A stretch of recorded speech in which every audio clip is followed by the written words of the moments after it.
여러분 반갑습니다. 저는 울보 엄마의 저자 권미나 선교사입니다.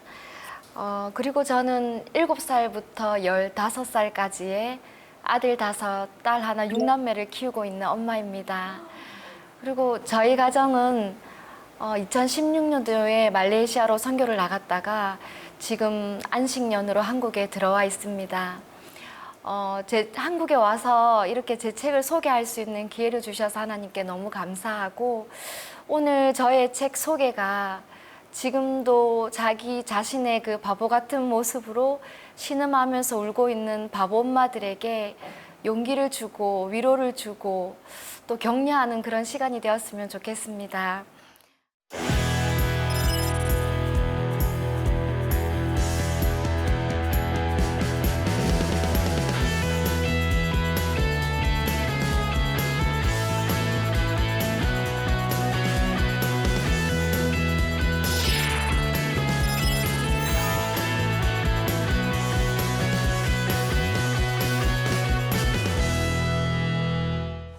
이 책이 울보 엄마 책은 저의 2번째 책인데요. 저희 첫 번째 책이 있어요. 첫 번째 책 제목이 뭘까요? 땡땡 엄마거든요. 무슨 엄마일까요? 혹시 아시는 분? 엄마? 네? 웃는 엄마? 아니요. 웃는 엄마, 우는 엄마 아니고요. 바보 엄마예요. 바보 엄마, 울보 엄마. 그래서 제가 왜 1권을 소개해 드리냐면, 제가 6명을 품기까지 하나님 주시는 감동에 또 순종하면서 몸부림쳤던 제 삶의 이야기가 이제 토대로 되어서 2번째 이야기를 읽으시면 더 잘 이해가 되실 것 같아서 말씀을 드렸습니다. 울보 엄마가 지어진 쓰게 된 배경에 대해서 잠시 말씀을 드리고 싶은데, 제가 첫 번째 책 바보 엄마가 출간되고 나서 좀 시간이 지났을 때였던 것 같아요. 아이들과 함께 저녁을 맛있게 먹고 이제 디저트를 먹는다고 이제 과일을 먹으면서 식탁에서 이야기를 나누고 있었는데, 아이들이 갑자기 이런 말을 하는 거예요. 그때는 2번째 책을 또 쓸 계획도 없었는데, 어머니 2번째 책은 무조건 울보 엄마로 하세요 하면서 아이들이 그렇게 말하는 거예요. 그러면서 자기들끼리 맞아 맞아 좋아 좋아 이러면서 울보 엄마가 딱이야 그러더라고요. 그래서 야, 무슨 바보에다가 울보냐, 바보 울보, 나는 그럼 바보 울보냐 하고 막 그랬어요. 그랬더니 아이들이 아무 말을 안 하는데 그 표정에서 느껴지는 게, 어머니가 그렇게 속상해 하셔도 그게 자기들이 지금껏 보아온 모습이라고 말하는 것 같아서 아무 말을 할 수가 없었어요. 그런데 아이들이니까 생각하고 남편한테 이 얘기를 했거든요. 그러니까 남편도 여보 또 글을 써야 된다면 울보 엄마밖에 없지, 그게 당신이잖아. 남편까지 그렇게 하니까 울보 엄마를 써야겠다는 생각을 했었어요. 그러면서 하나님께서 제게 눈물에 관한 이야기를 쓰고 싶은 마음을 부어주셨습니다. 왜냐하면 제가 지금까지 6명의 아이를 키워오면서 울고 울었던 그 시간들이 다 생각나게 해주시는 거예요. 그러면서 그 눈물의 은혜와 그 눈물의 기적을 나누고 싶은 마음이 들게 해주셨어요.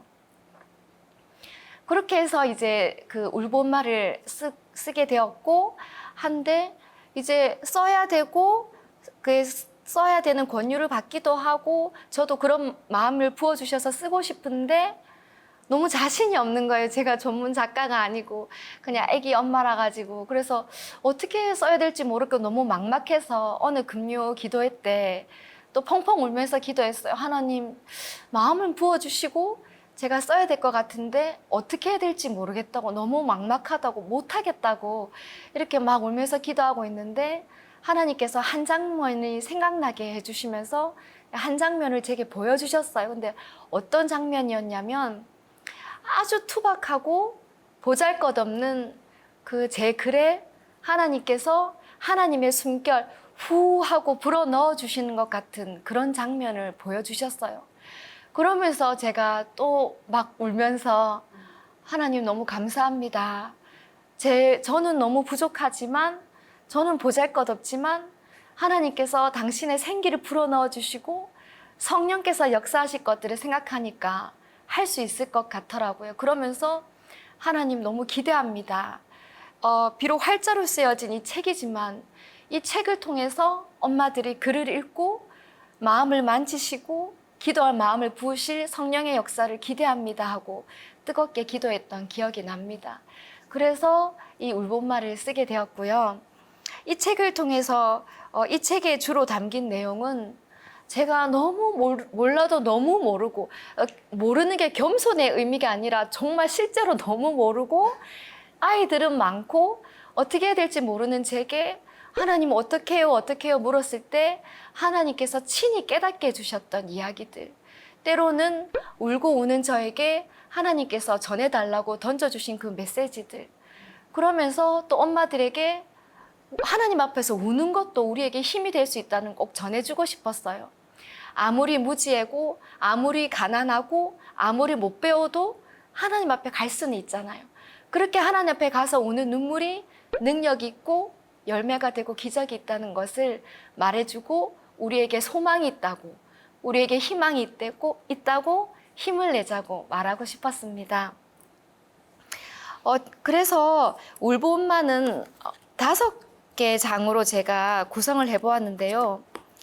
울고 울었던 시간들을 생각해보면서 눈물의 그 5가지 색깔이랄까? 5가지 이런 내용들이 있더라고요. 그거를 5가지로 제가 구성을 해보았는데, 첫 번째, 나의 죄를 씻어내는 눈물의 은혜. 죄인 중에 괴수 같은 제 모습 가운데서 울고 울었던 은혜 가운데서 나의 죄를 씻어내는 눈물의 은혜. 두 번째는 나를 변화시키는 눈물의 능력. 세 번째는 하나님만 의지하는 눈물의 강력. 네 번째는 더욱 말씀을 붙들게 하는 눈물의 은혜. 5번째는 약한 데서 온전해지는 눈물의 기적. 이 5가지의 눈물의 이야기들을 엄마들과 나누고 싶었습니다. 이제 본격적으로 책 안의 내용들을 소개해드리고 싶은데, 제가 눈물에 관한 이야기를 쓰게 하시려고 그랬는지 몰라도 바보엄마 책 출간된 이후에 울어야 되는 일들이 또 많이 있었어요. 그 중에서 가장 제가 많이 울었던 게 저희 넷째가 그 틱장애 음성틱을 시작하게 되면서 제가 많이 울게 되었어요. 넷째가 이제 7살 때쯤부터 해서 어느 날부터 눈을 깜빡깜빡 하더라고요. 이렇게 눈을 깜빡깜빡 하더니 조금 시간이 지나니까 하는 이런 소리를 내기 시작하는 거예요. 그러더니 이제 좀 시간이 지나니까 이런 소리를 좀 더 큰 소리를 이제 한 분 단위로 자주 내기 시작했습니다. 저는 처음에 이게 말레이시아에 있을 때인데 이게 처음에 뭔지 모르겠더라고요. 근데 제가 검색을 해보니까 이게 틱장애더라고요. 증상이 너무 똑같아서 이게 음성틱이구나. 우리 아이가 내는 소리가 음성틱이구나. 그렇게 해서 아이가 이제 음성틱이 있다는 것을 알게 되고 그때부터 이제 눈물로 기도하기 시작했어요. 왜냐하면 너무 이제 참기가 힘드니까 아이가 일어나기 전에 먼저 기도하고 하루를 시작하고 아이가 잠들고 나면 이제 또 밤에 기도하고 그런 시간들을 보냈는데, 아이의 그 틱 장애를 발견하고 첫 한 일주일 정도는 그 낫게 해달라는 기도는 안 나오고 그 회개하는 기도만 많이 나오더라고요. 왜냐하면 제가 이 넷째 아이가 10개월 된 저희 5째 딸 아이를 입양해서 데려오게 되었습니다. 이 5째가 입양돼서 저희 집에 오고 난 이후에 한 3개월 있다가 제가 또 6째를 임신을 하게 되었어요. 그러면서 그 넷째 마음을 그때 생각을 해보니까 저는 어른인데 이 아이는 아이잖아요. 근데 저도 너무 많이 힘들었거든요. 이게 연년생 3명에다가 위에 3명을 동시에 키우려니 힘들었지만 그래도 저는 어른이고 저는 엄마인데 제가 힘들다고 이 아이를 잘 보살펴 주지 못하고 제가 하지 못했던 일들이 생각나서 회개 기도를 많이 했어요. 그리고 그 넷째가 현지 유치원을 다니고 있었는데 그 인도계 선생님이 자기 뺨을 때렸다고 몇 번이나 얘기를 했었어요. 되게 엄격하셨던 것 같은데, 그래서 아이가 학교를 가기 싫다고 많이 울었었는데 비자가 걸려 있다고 어쩔 수 없다고 그 애를 스쿨버스에 억지로 태워 보냈던 일이 생각나서 제가 오열하면서 하나님 앞에 울었던 그런 기억들이 있고, 마음을 더 읽어주지 못하고 힘들었을 아이를 생각하니까 회개 기도가 너무 많이 나오는 거예요. 그래서 일주일을 펑펑 울고 나니까 어느 날 저희 넷째를 보는데 소리를 내면서 그림을 그리고 있는데 이 아이가 틱을 하든 안 하든 상관없이 제 아들로 살아있어 준 것만으로도 너무 감사해서 그냥 꼭 안아줬어요. 너무 안아주고 싶은 마음이 들어서 꼭 안아주면서 그냥 이렇게 엄마의 아들로 살아있어 줘서 너무 고마워. 그러니까 존재 자체에 대한 감사함을 하나님이 많이 회복시켜 주셨던 것 같아요.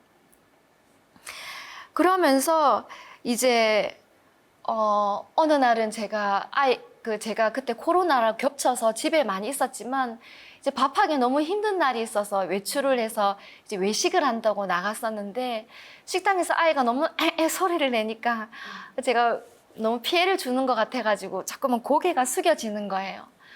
그날 그렇게 와서 밤에 기도하는데 하나님, 저는 이렇게 원래부터 그냥 미천한 인생이어서 고개 숙이면 살아도 되는데 하나님은 괜찮으시냐고 그렇게 질문을 드렸어요. 기도 가운데. 무슨 말이냐면 저도 하나님께 영광이 되는 삶을 살고 싶었는데 줄줄이 저렇게 아이를 낳더니 한 명은 잘 키우지도 못해서 저렇게 티까지 한다 손가락질 당하는 것 같고 그래서 저렇게 살면 옳지 않다고 말하는 것 같이 되는 것 같아서 제 삶이 너무 하나님 앞에 죄송하고 속상했어요. 그래서 하나님 앞에 그때 펑펑 울었던 기억이 납니다. 그리고 하루는 이제 아이가 하루 종일 틱을 유달리 너무 많이 해서 밤에 목이 너무 따갑고 아프다고 그러더라고요. 그렇게 울면서 잠든 아이를 이제 재우고 그렇게 하나님 앞에 기도하러 갔는데 눈물 콧물 흘리면서 많이 울었어요. 많이 울었는데 그때 찬송가 493장을 생각나게 하시더라고요. 그래서 그 찬양을 1절부터 이제 3절까지 또 펑펑 울면서 불렀어요. 근데 3절에 나는 부족하여도 영접하실 터이니 영광 나라 계신 임금 우리 구주 예수라라는 그 찬양을 부르는데 천국에 대한 소망과 갈망을 많이 부어주셨어요. 왜냐하면 너무 힘드니까 견딜 힘이 없더라고요. 근데 기도하는 가운데 하나님께서 천국 소망에 대한 마음을 많이 부어주셨는데 그때 제가 썼던 글을 한번 읽어드릴게요. 눈물에 콧물까지 흘려가며 두 손을 들고 불렀는데 부를수록 지금은 고통스럽고 힘들지만 그 언젠가 나를 영접해 주실 주님과 그 나라에서 영원히 살 것을 생각하니 참을 수 있을 것 같았고 눈물을 흘러내리지만 마음은 천국 소망의 기쁨으로 채워지는 것을 경험했다. 그때서야 나는 깨달았다. 믿음의 선배들이 우리는 도저히 못 살 것 같은 그런 삶을 어떻게 살아냈는지, 어떻게 이겨내었는지 그 비결은 천국 소망이었던 것이다. 천국은 소망할수록 더욱 갈망하게 되고 더욱 선명해지고 더욱 실제화된다는 것을 깨달았다. 그래서 그날 이 찬양을 부르면서 천국이 지금 제게 임한 것 같은 천국의 임재를 맛보게 해주셨고 또다시 힘을 내고 버티고 나아갈 그런 계기가 되었던 것 같습니다. 다음으로 또 여러분에게 들려드리고 싶은 이야기는 보물찾기라는 이야기인데요. 저희가 말레이시아 가기까지 저희 첫째가 9살 때 말레이시아로 선교를 나갔는데 그때까지 첫째가 9살 때까지 그리고 밑에 동생들하고 다 저희가 홈스쿨을 했었어요. 그냥 대단한 건 없고 집에서 아이들과 함께 암송하고 큐티하고 성경 읽고 이렇게 말씀으로 훈련하는 그런 시간들을 갖고 있었는데 저희가 말레이시아로 가게 되니까 비자의 문제 또 언어의 문제가 있어서 아이들을 이제 학교에 보내게 되었어요. 학교에서 아이들이 공부를 하고 학교를 다니는 시간을 보내다가 코로나가 터지게 되면서 온라인 수업으로 전환이 되고 또 그때 넷째가 이제 음성틱이 굉장히 심했을 때였어요. 그래서 저희는 여러 가지 상황 가운데 또 하나님 주시는 감동으로 다시 학교를 그만두고 이제 홈스쿨을 다시 시작하게 되었습니다. 근데 아이들과 함께 집에 있으면서 학교를 그만두고 집에 있으면서 제가 점점 괴물 엄마가 되어가고 있더라고요. 어느 날은 아이들에게 이거를 해라, 또 다음 날은 저거를 해라 이렇게 하면서 또 아이들이 또 조금만 늦잠 자면 그래가지고 어떻게 하겠냐고 또 잔소리를 해대고 그런 시간들을 보냈었는데 또 그러면서 이제 큰아이들이 나이가 점점 들어가니까 어느 정도의 그 대학과 어느 정도의 직장 이런 것들이 제 마음을 좀 힘들게 하더라고요. 그러면서 점점 더 하나님을 신뢰하지 못하고 괴물 엄마가 되어가는 제 모습을 이제 보면서 저도 마음이 아파하고 있었는데, 어느 날 아이들과 함께, 말레이시아는 날씨가 많이 더워요. 그래서 이제 오후에 물놀이를 가려고 유모차에 이제 물놀이 용품을 다 실어가지고 이제 계곡으로 물놀이를 가고 있었어요. 근데 이렇게 유모차를 끌고 길을 가고 있었는데 갑자기 그 성령님의 음성, 하나님의 음성이 제 마음에 들리는 것 같았어요. 그럼 어떤 음성이 들렸냐면, 미나야, 너 나랑 보물찾기 하자. 이런 음성이, 이런 말씀을 하시는 거예요. 저는 왜 갑자기 보물찾기를 하자고 하시나 하는 생각이 들었는데, 연이어서 들리는 생각이, 사랑하는 내 딸아, 내가 너의 6 자녀들 한 명 한 명에게 다 보물을 심어 놓았단다. 내가 심겨놓은 그 보물을 다 찾아보렴 말씀하시는 거예요. 그러면서 대신에 그 보물을 찾을 때 내가 진짜 보물을 심겨 놓았다는 것을 내가 믿어야 돼. 그리고 너를 괴롭히는 어느 정도의 대학, 어느 정도의 직장이라는 모든 우상을 무너뜨리고 정말 내가 숨겨놓은 그 보물을 찾아보렴 하고 하나님께서 말씀하셨습니다. 근데 저는 그 음성을 듣고 그 마음의 감동을 듣고 유모차를 끌고 가면서 펑펑 눈물이 나더라고요. 하나님께서 저의 이 부족하고 너무 하나님의 부끄러운 내 모습을 다 보고 계셨구나. 그런데 보물을 찾아보러 가시는 그 말씀이 제게 너무 감동적으로 다가왔습니다. 그래서 그 하나님께서 제게 보물을 찾아보라고 말씀하신 이후로 아이들을 다 살펴를 봤어요. 그 전에 제 눈은 지적할 거 없나? 혼낼 거 없나? 바로 잡아야 될 거 없나? 하는 눈이었는데, 하나님께서 보물을 찾아 놓았다고 하시니까 무슨 보물을 찾아 놓으실까 하면서 찾게 되는 거예요. 이 아이에게는 어떤 보물이 있나? 저에게는 어떤 보물이 있나?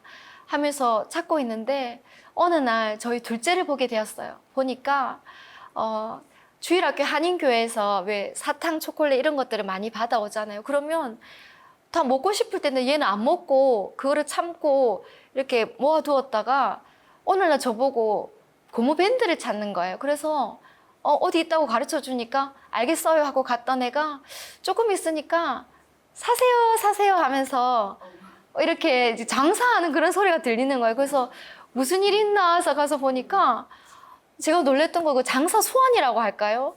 그 하나 놓고 팔면 안 되잖아요. 근데 사탕 3개, 뭐 초콜릿 5개 이렇게 해서 한국 돈으로 뭐 300원, 500원 이렇게 1,000원 적정 가격을 매겨가지고 좀 이렇게 살만하게 이렇게 만들어 놓았는 그 모습을 보고, 그래서 동생들이 막 없는 돈 있는 돈 다 들고 와가지고 바로 눈앞에 이제 맛있는 게 있으니까 다 사고 막 이렇게, 둘째는 여유롭게 돈을 세고 하는 그런 모습을 보았어요. 저런 장사 소원이 저 아이에게 있었나 하는 생각이 들었고, 때로는 우리가 아이들의 모습에서 성품이나 기질이나 우리가 배 아파 나왔지만 다 모르는 모습이 너무 많은 것 같아요. 저희 둘째도 끝까지 하는 게 없고 늘 대충대충 한다고 제가 잔소리를 많이 했었는데, 어느 날 그 말레이시아 그 뜨거운 땡볕에 자기가 물고기를 잡겠다고 하더라고요. 그렇게 해서 이제 식빵을 밑밥용으로 들고 가서는 물고기를 잡겠다고 그 계곡의 한가운데에 앉아가지고 이게 서가지고 이제 물고기가 올 때까지 기다리는데, 그걸 한 1시간 정도 그렇게 하고 있는 거예요. 그래서 마지막에는 너무 뜨거운지 이제 옷으로 이렇게 가리는 아이의 모습을 보면서 또 회개의 눈물이 나오는 거예요. 저는 그 아이에게 이런 끈기와 인내가 있는지 몰랐거든요. 근데 하나님이 보물을 찾아보라고 하시니까 이 아이에게도 엄마인 내가 모르는 그 끈기와 인내와 이런 좋은 성품들이 하나님께서 심어 놓으셨다는 것을 깨닫게 되었습니다. 그러면서 우리가 낳은 자식이지만 우리가 모르는, 정말 하나님께서 각자 인생 가운데 우리가 생각하는 세상적인 가치, 좋은 대안, 좋은 직장, 뭐 좋은 스펙, 이런 것이 아니라 각자의 인생을 통하여서 하나님 그 인생을 통해서 영광 받으시려고 하는 그 선하신 계획 가운데 심어 놓으신 보물이 다 각자가 있는 거라는 것을 깨닫게 되었습니다. 그래서 이것을 엄마들에게 전하고 싶었는데요. 제가 쓴 글을 읽어 드리도록 할게요. 하나님께서 내게 말씀해 주신 보물찾기가 때로는 아이들의 모습에서 낙심되고 절망스러운 순간에도 다시금 믿음의 눈을 열어 보물을 찾고자 애쓰는 나의 자녀 양육이 되게 하심에 감사할 뿐이다. 지금 이 글을 읽고 있는 당신에게도 동일하게 말씀하시는 주님의 음성이 꼭 들려오길 기도한다. 사랑하는 내 딸아, 사랑하는 내 아들아, 내 자녀들 안에 내가 숨겨놓은 보물을 찾아보렴. 제가 이 보물찾기에 대한 이야기를 이제 강의에서 하면 엄마들이 다시금 깨닫게 되는 것 같아요. 왜냐하면 우리는 우리의 죄성과 우리 죄인된 우리의 모습은 우리가 하나님의 주신 그 보물을 찾기 애쓰기보다 내가 바로 잡아줘야 되고 내가 고쳐야 될 그 단점과 허물에 주목하기가 쉬운데, 저도 하나님께서 보물을 심어 놓으셨다는 이 말씀이 저로 하여금 다시금 믿음의 눈을 뜰 수 있는 그런 계기가 되는 것 같아서 감사하게 생각합니다.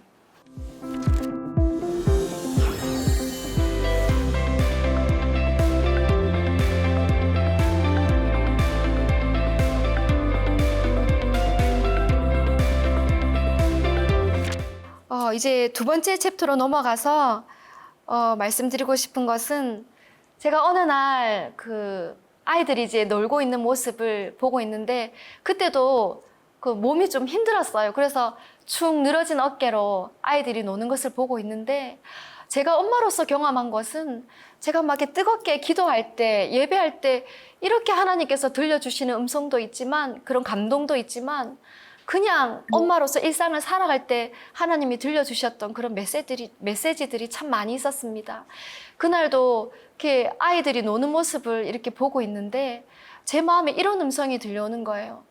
사랑하는 내 딸아, 저 아이들을 겉모습으로 보지 말고 영혼으로 바라보아라 하는 마음을 주시는 거예요. 영혼으로 바라본다는 게 무엇일까 하는 물음이 들었습니다.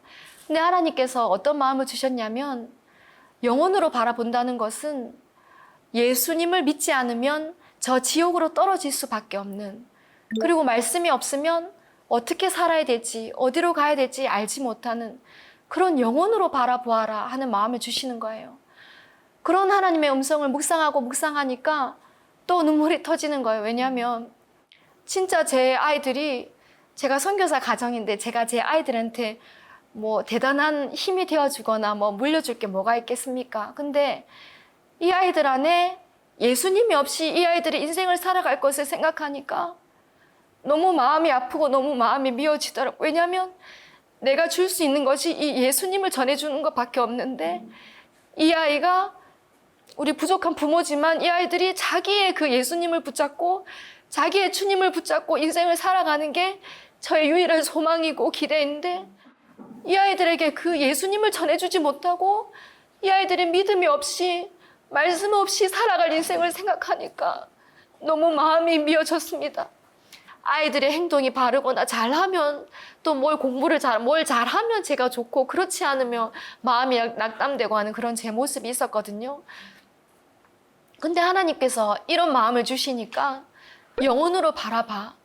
중요한 것은 이 아이들이 죽고 사는 그 영혼에 관계된 문제라는 것을 생각하게 해주시니까, 이 아이들과 함께 말씀을 암송하고 함께 말씀을 읽고 함께 예배를 드리고 에너지가 많이 들고 힘이 많이 들지만 제가 감당해야 되겠다는 그런 마음이 들게 해주셨고, 어떤 희생과 수고도 제가 감당하고 싶다 이런 마음이 많이 들게 해주셨습니다.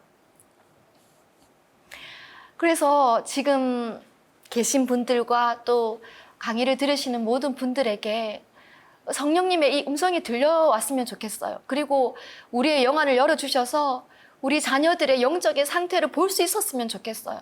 왜냐하면 우리가 겉모습만 보면 그 아이들이 그 속을, 영혼을 볼 수가 없잖아요. 근데 우리의 영안을 열어주셔서 아이들의 그 영혼을 보게 될 때 하나님을 대적하는 강팍한 영혼은 없는지, 아니면 외로움에 눈물 짓고 불안에 떨거나 신음하는 아이들의 영혼은 없는지, 어찌할 줄 몰라 정신적으로 고통받는 아이들은 없는지, 부모인 우리지만 못 볼 때가 있거든요. 그래서 이 시간 강구하고 싶은 것은 성령님께서 우리 부모들의 영안을 열어주셔서 자녀들의 영혼을 볼 수 있도록 그것을 간구하고 그것을 기도하는 우리 부모들이 되었으면 좋겠습니다. 또 말씀드리고 싶은 것은 어느 날 제가 이제 아이들이 일어나기 전에 말씀을 읽고 있었어요. 그날 사무엘하 5장 23장을 이제 읽고 있었는데 다윗이 여호와께 여쭈니 이르시되라는 이게 짧은 구절인데 하나님께서 계속해서 보게 하시더라고요.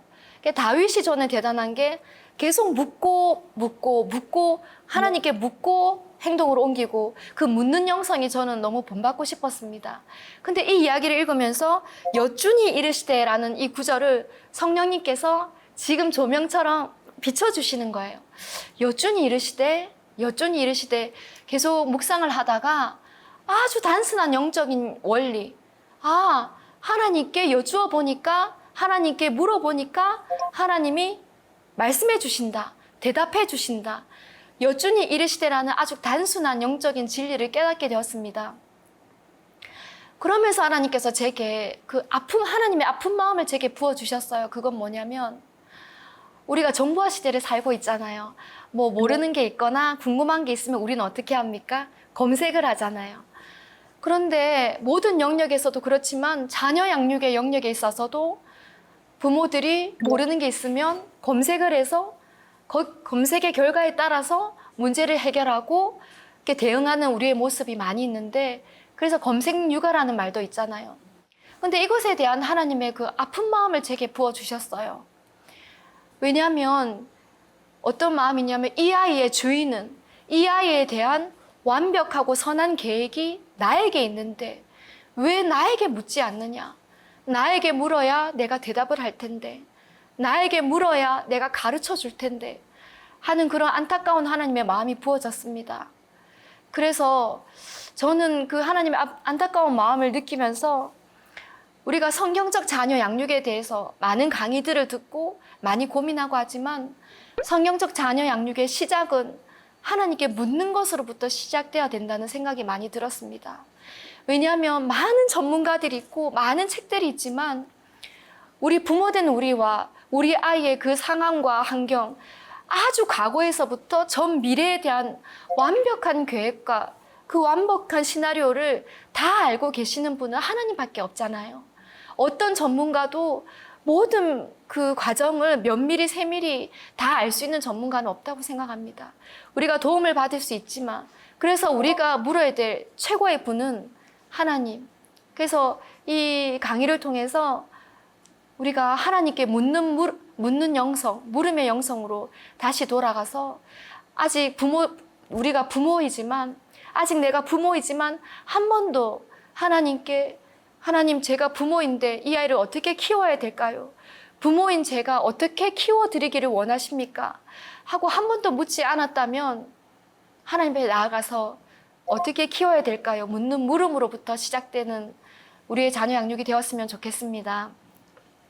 저의 예를 잠깐 말씀드리면 제가 첫째를 낳았는데 첫째 아이가 50일 때부터 영아산통을 시작했어요. 근데 특별한 원인은 밝혀지지 않았는데 그 울음의 특징이 뭐냐면 정해진 시간에, 저희 아이 같은 경우에는 오후 5시 정도만 되면 이제 우는데 아주 고통스럽게 어디에 찔린 것처럼 그렇게 우는 울음이 특징이에요. 그래서 그렇게 해서 달래도 달래지지 않는 울음이 특징인데 그 50일 때부터 한 100일 때까지 그 아이의 영어상통을 이제 경험하면서 제가 아무래도 애가 달래지지가 않는 거예요. 그때 제가 그 26살에 결혼을 하고 27살에 첫째를 낳았는데 그 27살 젊은 엄마인 제가 그 달래지지 않는 아이를 보면서 육아에 대한 자신감을 모두 잃게 되었습니다. 그래서 아이가 울면은 뭐 우유를 줄까 기저귀를 갈아줄까 이렇게 해야 되잖아요. 근데 저는 아이가 울면 트라우마처럼 어떻게 될지 몰라가지고 이렇게 손을 벌벌 떨고 뭐부터 해야 될지 몰라가지고 이런 모습으로 있었습니다. 그래서 저희 친정어머니가 이제 몸조리를 다 해주시고 저와 아이를 이제 저희가 살고 있었던 대구에 이제 데려다 주시고 이제 가려고 하셨는데 제가 너무 이러고 있으니까 가지도 못하시고 큰아이가 이제 6개월이 될 때까지 어른 2명이서 아무 하는 일도 없이 어른 2명이서 아이 1명을 보아야 했던 시간을 보냈습니다. 근데 아이가 또 돌이 되어가고 자라가는데 여전히 저는 어떻게 해야 될지 모르겠는 그런 바보 엄마의 모습이었어요. 아이는 점점 자라가는데 엄마는 늘 모르겠다고 이럴 수 없잖아요. 그래서 어느 금요 기도회 때 제가 정말 하나님 오늘 하나님께서 제게 말씀해 주시지 않으면 저 이 자리를 떠나지 않겠습니다. 그런 마음으로 기도를 시작했어요. 하나님 어떻게 키워야 돼요? 하나님 어떻게 키우기를 원하십니까? 하고 눈물로 부르짖으며 기도하고 있었는데 하나님께서 제게 이런 마음을 주셨어요. 사랑하는 내 딸아 말씀으로 키워다오 하고 전해주시는 거예요. 그러면서 그 당시에는 정확하게 알고 있지 못했지만 막연하게 알고 있었던 디모데후서 3장 16절 말씀, 17절 말씀이 생각나게 해주셨어요. 모든 성경은 하나님의 감동으로 된 것으로 교훈과 책망과 바르게 함과 의로 교육하기에 유익하니 이는 하나님의 사람으로 온전하게 하며 모든 선한 일을 행할 능력을 갖추게 하려 함이라. 저는 이 말씀이 생각났는데 하나님 저희 아이가 하나님의 사람으로 온전해질 수 있다면 모든 선한 일을 행한 능력을 갖출 수만 있다면 저 그걸로 충분하다고 너무 감사하다고 말씀해 주셔서 감사하다고 이렇게 눈물을 닦으면서 내려왔던 기억이 있는데 그 이후에 하나님께서 인도해 주셔서 그 고 여운학 장로님이 세우신 303 비전 성경 암송학교 윤희계 가정을 수료하게 되었고 그 과정을 통해서 말씀으로 자녀를 키우는 것에 눈을 뜨게 되었고 지금까지 아이들과 함께 말씀을 암송하고 읽고 묵상하고 그렇게 말씀으로 키우고 있습니다. 저의 이야기를 통해서 어떤 바보 엄마도 하나님께 물을 때 하나님께서 가르쳐 주시고 길을 여시고 도우신다는 것을 꼭 기억했으면 좋겠습니다. 그리고 오늘 1강의 마지막 부분인데요. 우리가 자녀를 키우다 보면 낙심되고 절망되고 참 부족한 부모인 것 같다는 생각이 많이 드는 것 같아요. 저도 그런 시간들을 많이 보냈는데 그때 우연히 하나님께서 그 폴트리 목사님의 완벽한 부모는 없다라는 책을 읽게 해주셨어요. 저는 그 책을 읽으면서 목사님이 해주신 그 글이 참 제 마음에 와닿았는데 뭐냐면 우리가 부모로서 낙심되고 절망되고 부족함을 느끼는 것은 당연하다. 왜냐하면 태어날 때부터 부모로서 갖춰야 될 그 사랑과 인내와 끈기와 지혜를 타고나는 사람은 아무도 없다. 그런데 하나님이 이 중요한 일을 왜 부모된 우리에게 맡기시고 이 역할을 감당하게 하시는가? 그것은 우리가 이 일을 감당하면서 하나님을 더 의지하고 하나님을 더 사랑하고 하나님을 더 경험하고 그래서 결국에는 하나님께 영광 올려드리기 하기 위한 것이다 라는 글을 읽으면서 참 많은 공감을 했었습니다. 그래서 저는 그 이후로 정말 내가 해야 될 것은 하나님을 더 의지하는 것밖에 없구나. 근데 어느 날은 제가 이런 기도를 하나님께 드리는 거예요. 하나님 그래도 너무 맨날 모르겠다고 하는 바보 엄마 또 맨날 몰라서 또 어떻게 될지 몰라서 또 너무 죄인 중에 괴수와 같은 모습으로 맨날 우는 그런 울보 엄마 말고 저도 좀 아는 것도 많고 저도 좀 탁월하고 그런 엄마가 돼서 주변의 엄마들을 돕기도 하고 우리 아이들에게도 그런 좀 멋진 엄마의 모습을 보여주고 싶다고 말씀을 드렸어요. 그런데 하나님의 대답은 이렇게 no라고 대답을 하시는 거예요. 제게 뭐라고 말씀해 주셨는지 한번 나누어 보겠습니다. 사랑하는 내 딸아, 나는 내가 바보라서 좋단다. 모르니까 늘 나에게 와서 가르쳐 달라고 묻는 내가 내겐 귀하다. 그리고 너는 할 수 없다고 늘 나의 능력을 구하며 내 앞에서 우는 울보라서 내가 좋단다. 너에게 내가 살아있음을 나의 큰 능력을 보여줄 수 있으니까. 사랑하는 내 딸아, 앞으로도 계속 너는 바보 엄마이고 울보 엄마이지만 내가 어떻게 너를 돕고 어떻게 너에게 역사하였는지를 전해주는 삶을 살아다오. 아버지께서 내가 바보라서 내가 울보라서 더 좋다고 하시니 주님 앞에 가기까지 남은 인생도 나의 약함을 자랑하는 삶을 살아야겠구나. 이것이 하나님께서 나에게 원하시는 삶이구나 하고 깨닫게 되었다. 그러면서 세상에서는 조롱받고 무시당하는 바보 울보를 하나님께서는 어떻게 더욱 귀히 여기시는지, 그 은혜가 너무도 커서 이런 아버지를 사랑할 수밖에 없어서, 최고라고 엄지척 해드릴 수밖에 없어서 눈물이 쏟아졌다. 그래서 하나님은 결론적으로 더 나를 의지해라, 더 나를 구해라, 그런 메시지를 주셨는데, 제가 이런 시간들을 보내면서 하나님께 깨닫게 해주신 게 있었어요. 그건 뭐냐면, 우리가 보통 사람들이 자녀를 키우는 시기를 영적 침체기라는 말들을 많이 하잖아요. 그런데 하나님께서 저를 통해서 전하고자 하는 메시지는 아니다. 우리가 자녀를 키우는 시기는 우리 인생 최고의 영적 부흥기다 하는 메시지를 주시는 거예요. 왜냐하면 젊은 엄마들이 아이를 데리고 예배를 드리고 교회를 오고 기도하고 성경을 읽는 거 굉장히 힘들어요. 맞아요. 저도 아이가 6명이나 되니까 한 10년 동안 그 유리벽 잠옷실 생활을 했던 것 같아요. 그런데 그것을 통해서 제가 그 어린 아이들을 6명을 다 데리고 교회를 가려면 아침에 많이 바쁘잖아요. 그래서 애들을 다 챙겨가지고 또 막내를 업고 교회를 가서 이렇게 교회 가서 딱 앉아서 이제 처음에 가서 기도를 하잖아요. 그래서 하나님, 저 왔어요. 한마디 하면 눈물이 확 먼저 나는 거예요. 하나님, 저 어떻게 왔는지 아시죠? 이러면서 얼마나 힘든 시간을 보내서 이 자리에 왔는데. 그래서 저는 일단 앉으면 하나님, 저 왔어요 하는 순간 눈물이 쏟아지면서 저는 이미 부흥회를 시작하고 있는 거죠. 다른 분들은 뭐 여유롭게 올지라도 정말 하나님, 저 왔어요 한마디 하는데, 하나님, 나 은혜 없이면, 난 예배 감격 없이면 또 일주일을 못 살아가는 엄마예요. 그런 사모한 마음을 너무 많이 부어주셔서 예배가 부흥회가 되는 그런 것들을 많이 경험하게 해주셨고, 그리고 다 키워낼 수 없어서 이렇게 막내만 업고 새벽 기도를 가요. 그러면 이제 목사님 설교가 끝나면 이제 기도할 차례가 되면 항상 깨더라고요. 그러면 또 다시 달래려면 시간이 많이 걸리니까 6째를 업고 이렇게 기도를 이제 본당 뒤에 서서 이렇게 업은 채로 달래가면서 재워가면서 기도를 하는데, 이제 계속 업고 하다 보니까 허리도 아프고 다리도 아프고 이제 아프니까 본당 벽 뒤에 이렇게 벽을 짚고 기도하는 거예요. 본당 벽을 짚고 하나님 불쌍히 여겨주세요. 하나님 도와주세요.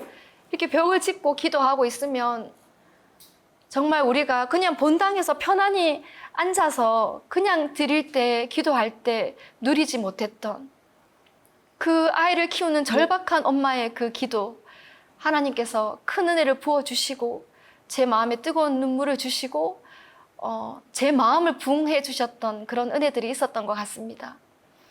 그리고 제가 처음에는 뭐 아이가 한두 명이었을 때는 그냥 이렇게 기도하다가 아이들이 많아지면서 하나님이 안 도와주시면 안 되니까 너무 마음이 절박하잖아요. 그러면 이제 그냥은 못 기도하니까 이제 손을 들고 기도를 하는 거예요. 근데 애들이 더 많아질수록 이제 한 손이 좀 부족한 거예요, 제 마음이. 그러면 어떻게 한 손 더 들어야 되잖아요. 그러면 하나님 도와달라고 두 손을 들고 기도하는 거예요. 두 손을 들고 기도하다가 처음에는 제가 아가씨여다가 이제 엄마가 되고 나서는 이제 눈물이 날 때는 이렇게 눈물을 흘림이지만 너무 절박하니까 점점 제 기도가 짐승 같은 울음이라고 해야 될까요? 엉엉 우는 울음으로 하나님 앞에 기도하게 되는 거죠. 너무 절박하니까. 그래서 하나님께서 이런 시간들을 통해서 하나님을 더 의지하게 하시고 우리가 우리 인생에서 더 큰 부흥기를 누리게 하시는 그 큰 은혜가 있어서 저는 지금도 아이를 키우고 있는 모든 엄마들에게 우리 인생 최고의 영적 부흥기다. 시편 107편 9절 말씀, 그가 사모하는 영혼에게 만족을 주시며 줄인 영혼에게 좋은 것으로 채워주심이로다. 상황과 환경을 바라보지 말고 이 말씀만 붙잡고 우리가 하나님 앞에 나아갈 때 최고의 부흥기를 누리게 하시고 간증하게 하실 거다 하는 메시지를 전하고 싶습니다.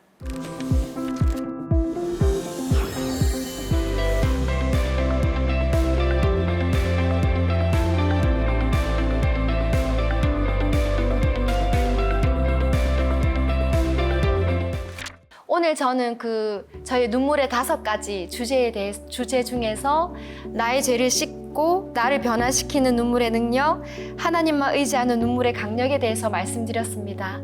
자녀들을 영혼으로 바라보고 자녀들 안에 하나님 숨겨놓으신 보물을 찾고 하나님을 의지하면서 영적 부흥기를 누리자 하는 말씀을 드렸고요. 2강에서는 다 하지 못했던 더욱 말씀을 붙들게 하는 눈물의 열매, 약한 데서 온전해지는 눈물의 기적, 다음 주제를 가지고 함께 더 나누어 보도록 하겠습니다. 경청해 주셔서 감사합니다.